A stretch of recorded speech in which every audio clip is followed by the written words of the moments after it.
Great day, trivia muna tayo guys. Pag-uusapan natin ito. Kilala nyo ba ito?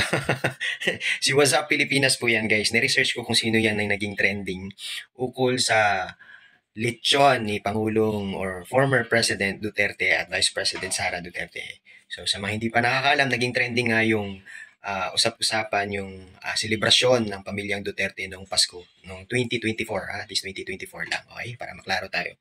So, naging issue doon, tampok na issue doon yung lechon baboy.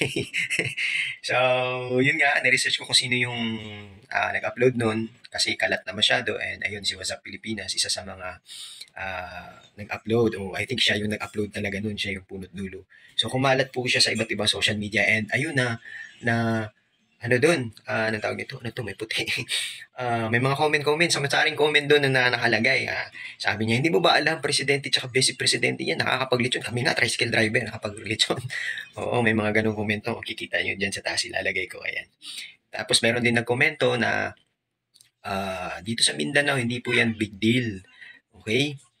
Especially Mindanao, Visayas kasi hindi masyadong mahal yung lechon. So yung iba nagbabackyard yan lang, nag-aalaga ng mga baboy sa gilid ng kanilang bahay. Tapos sinahanda nila para sa Pasko or sa mga any celebrations, graduation or anything. And meron din nagsabi na yung aming kapitbahay nga daw may handang lechon dahil membro ng AKAP.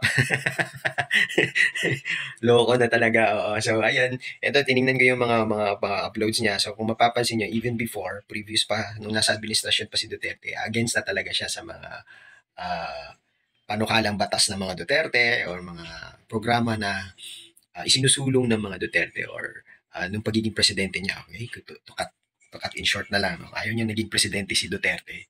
So, ayan. Tinignan ko yung mga comment na nakakakwela yung iba. No? So, I think mga pro Duterte mas common din nag-comment and then nanahimik na lang yung iba. Yung balance. So, parang naging big deal siya sa pag-aanda ng Pasko. Well, to be honest, depende naman, hindi naman kasi nagbabase sa lechon lang yan. Depende sa amount kung magkano ang ginastos talaga for that celebration, di ba? Sa fireworks pa nga lang, ang mahal-mahal ng mga fireworks. I don't know kung nagpa-fireworks yung mga Duterte, pero to be honest, ang fireworks, well, pag sobra yung pera mo, why not, di ba? Kasi nakakalibang sa mata. Pero kung kulang naman, o tamang-tama lang yung kita mo, ay suggest huwag na lang kayo mag-fireworks. Okay?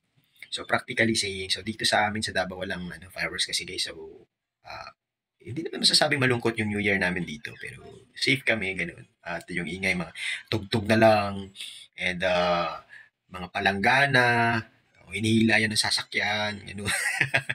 Habang nagpupuk-puk-puk, kung saan-saan yung pinupukpuk, so bawal magpaputok. Kasi pag malaman yan, kasi yung mga alanganin na lugar, yung hindi sa sentro sa syudad, sa city, may mga nilalagay yan ng mga police patrol, may mga tangke, ganun, para subaybay, mag-monitor sa city kung anong nangyayari. So, sa mga liblib. Pero yung sa mga maraming tao, walang ano.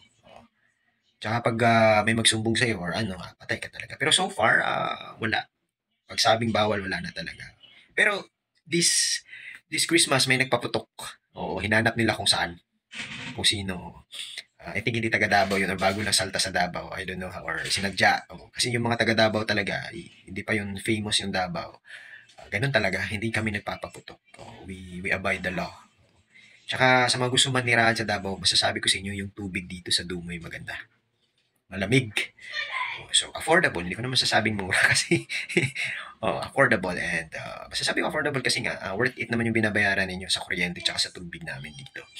So, sa mga gusto manirahan sa Davao, I highly suggest to you, you can contact me if you are looking for tirahan, subdivision. Ayan, singit ko na lang. Anyway, follow me for the other social media. God bless, more blessings to us. And hopefully that this 2025 for you will be more success, more happiness, and especially yung hindi natin makukuha o mabibili ng pera. Peace of mind. Ayan. Ingat po kayo lahat. Maraming salamat.